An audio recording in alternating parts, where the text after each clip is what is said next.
Hi, this is Madi from Madi's Travel. I will be leaving back to the U.S. from Torremolinos in a few days. And I wanted to share with you my 2-month trip from here. I wrote things down so I wouldn't forget.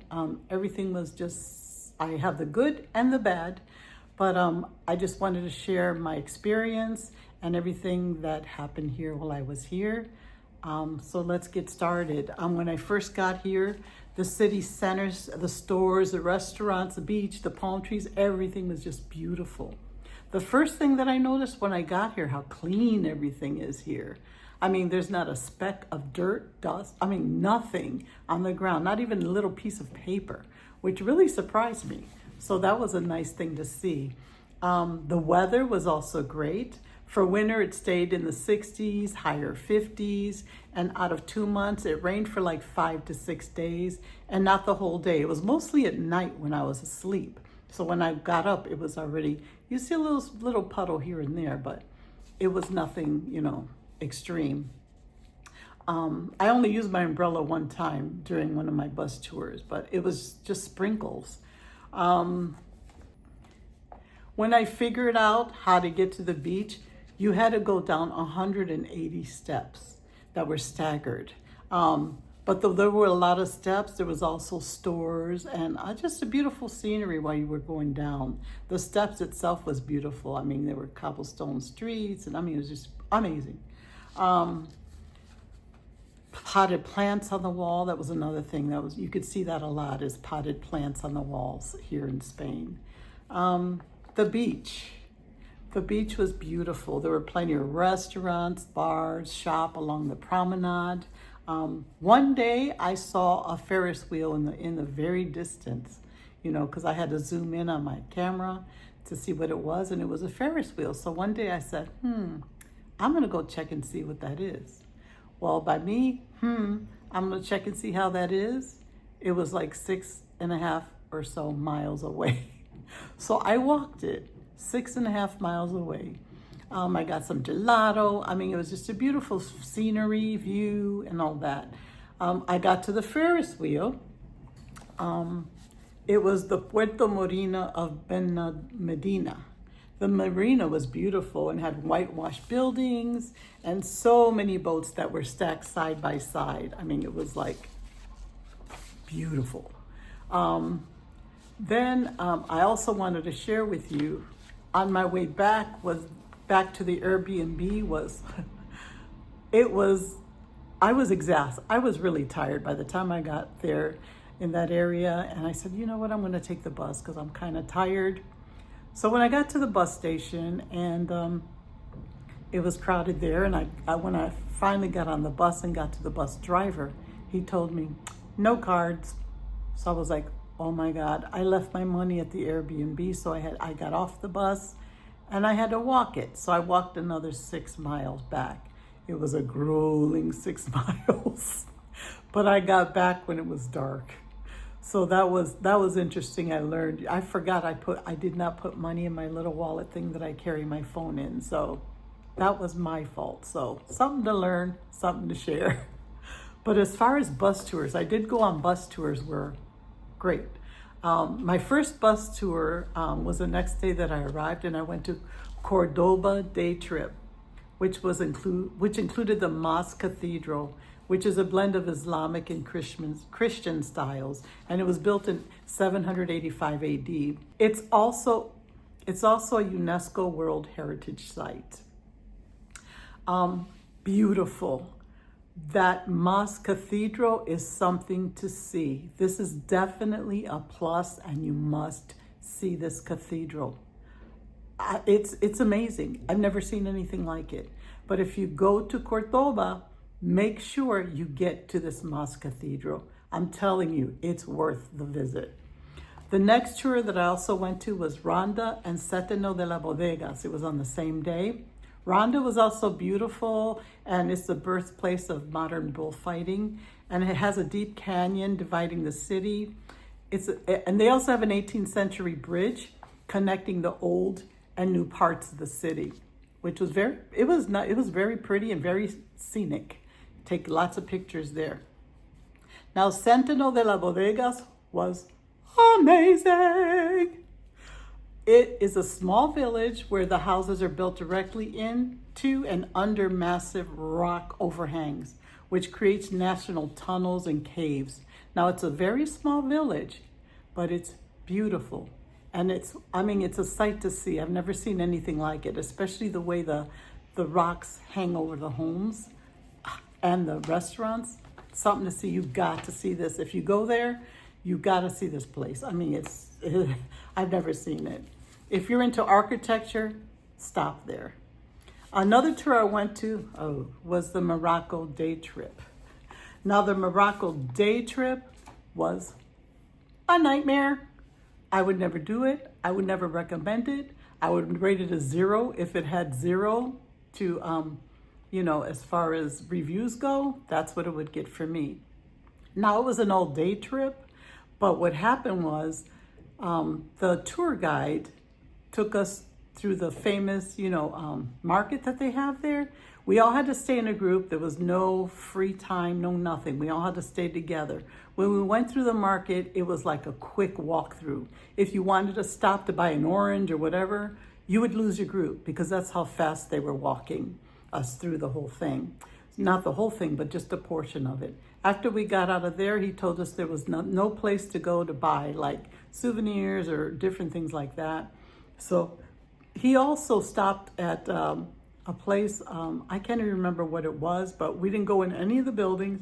He just basically pointed to what each thing was and basically said, okay, it's time to move on. I mean, it was just like, we took quick pictures of it and then kind of like moved on. So there was no like going in or deep history on anything and anything like that. So and then he took us to a place, it was basically more of a wellness type place. It was like a little store and you had to sit through a presentation of different products that they had. And they kind of like made you feel like you had to buy something, So, and people were sitting there like, what are we doing here? I felt the same way. So after that, he took us to a rug place and we sat there, we had to sit through another presentation.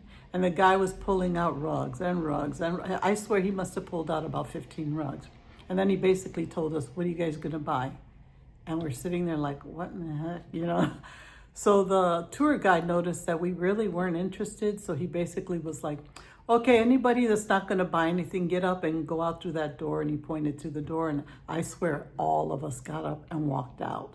That's not what we wanted. That's not what we basically signed up for. It was like, I think they were getting paid like extra for taking us to these places and like a commission type thing.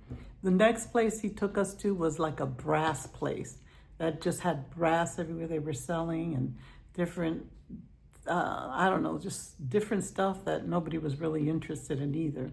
And then after that, it was like, okay, it's time to go back to Spain. And basically that was the trip. It was from day, and I didn't get back to the Airbnb till after midnight. So that whole day was a wasted day. As far as I'm concerned, I would never recommend that to anybody, to waste their time like that. So I was really disappointed. I'm sure Morocco is beautiful. Places that I've seen, I was disappointed all around because we didn't really get to experience Morocco. So that was a no for me, and I wouldn't recommend that one. The next tour that I went to was Granada and Alhambra tour. Now, Alhambra is in a place, it's one of its own, man. Granada was beautiful though and offered a blend of history and art, but what stole my heart was Alhambra, which is a palace and fortress complex representing the Islamic culture. The palaces, especially the gardens, is something to see. It's a definite must-see. The gardens, OMG. If you go there, you have to stop at Alhambra. I mean, if you don't stop there, trust me, you gotta go. Let's just put it this way. You got to go. I also went on a bus trip to Seville and visited the cathedral. Seville is home to the birthplace of the flamenco. It's also a World Heritage Site. The architecture is spectacular, especially Playa de España, the palace, and the cathedral. Another definite place to see. You have to go here too. It's beautiful. Another bus stop trip was to Mijas, Marbella, and Puerto Banus. Puerto Banus. Mijas was the one that stole my heart. It's a whitewashed village on the mountainside with cobbled streets. What was stunning to me was the Chapel of the Virgin of the Rock. I've never seen anything like it, ever. It's carved directly into the mountainside from the 17th century by a monk who excavated it over 26 years. The interior looks like a cave. Even the ceilings is made from rocks, and the scenic view outside is amazing. This is definitely a must place to see. If you go here, you need to go to this chapel. I mean, I'm telling you, it's spectacular. Marbella is an old town with cobblestone narrow streets and whitewashed buildings, which was also very nice. Puerto Banus is a famous luxury marina and resort area with plenty of yachts, high-end cars, high-end stores, restaurants. It's where the rich people live. Basically, it's not where I live. I wish. I also flew to Lisbon, Portugal for 3 days. I walked a lot while I was there, and they had extremely steep streets. I also got to see the part tourists see and the parts that they don't see. When you get away from the city center, there's just trash everywhere. The garbage cans were full to the capacity, and other trash was laying next to it. Some containers were knocked over with trash, and some areas smelled like urine. The Christmas market was really nice, and all the tourist areas were really nice. There's an extremely amount of beggars there. No matter where I went, whether I sat at a restaurant to have breakfast or lunch, somebody was always approaching me to either buy something or give them money. I mean, it was a constant. It wasn't just like once or twice. It was a constant thing there while I was there for 3 days. Another thing that was really irritating to me, the streets are so narrow that restaurants are like right across from each other. So you have people that are working in each restaurant standing in the middle of the street, trying to get you to come into their restaurant. They had menus in their hands, and it was constant. I mean, I was looking down, I was looking up, I was trying to avoid eye contact at all costs because it was a constant thing. It wasn't like, oh, okay, just like, it was constantly. And they have restaurant back to back to back. So imagine walking up the street and constantly being asked, come in their restaurant, come in. And it was like a competition thing. But the streets are, I mean, super narrow. So they were like basically at each other's face. So that was another thing that was annoying to me when I was there. But it's still a beautiful place. I did get to go to Banksy Museum, which was a highlight of my trip there. And also the St. George Castle, which was closed because there was protesting on that day. So they closed the castle, but I did walk around the area, and it was very nice there too. I also took the bullet train to Madrid for 3 days. Madrid was more of a hustle and bustle type place, which reminded me a little bit of the US, but with better food and architecture. The weather was extremely cold, upper 20s, lower 30s while I was there, which is typical weather for winter, you know. I went during the holidays, so many of the things were closed. I still went to see the architecture, though, from the outside of the buildings. I did get a treat at the Royal Palace because the time that I went, they had Pascua Militar, which is a military ceremony that they have on January 6th every year. I also went to Reina Sofia Museum, which was a highlight of my Madrid trip before I left. I got to see the Picasso work, including Guernica from 1937, which was beautiful. As far as the places that I went to in Torremolinos, I was there for 2 months and spent the holidays there. Christmas was a great time. All the Christmas lights and decorations. It was beautiful. I did see a Christmas lighting. My Airbnb was right at the city center, so every time I stepped out, there were flamingo dancers, people playing musical instruments along the streets of the restaurants and by the clock tower. Torremolinos does have a lot to offer. I suggest wandering the streets because you can find amazing sculptures in places like Casa de los Navajas, which is a beautiful historical landmark palace from 1925 and a definite sight to see. It's beautiful. You can definitely find what you need. I mean, there's shops and stores and restaurants everywhere. So I'm sure you can find whatever it is that you're looking for in Torremolinos. I didn't make any friends because everyone seemed to stay in their own little bubble.